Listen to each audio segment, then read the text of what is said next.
GC amount అనేది FCR base చేసుకొని amount అనేది వచ్చేది. దీంట్లో స్టాండర్డ్ ప్రైస్ వచ్చేసి 9 రూపీస్ అనేది ఉంటుంది. బాడీ వెయిట్, అదేవిధంగా బ్రూడింగ్ ఇన్సెంటివ్స్, మోర్టాలిటీ ఇన్సెంటివ్స్ కలిపి అదనపు అమౌంట్ అనేది వచ్చేది.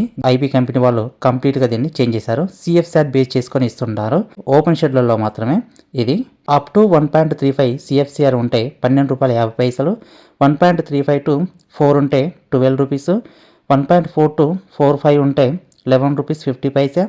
అదేవిధంగా 1.45 టు 1.5 ఉంటే 11 రూపీస్, 1.5 టు 1.55 ఉంటే 10 రూపీస్ 50 పైసా, 1.55 టు 1.6 ఉంటే 9 rupees 50, 1.6 to 1.65 8 rupees, 1.65 to 7 rupees, 1.7 to 1.75 ఉంటే 6 రూపీస్, 1.75 టు 8 ఉంటే 5 రూపీస్, 8 ఉంటే 0 పేమెంట్.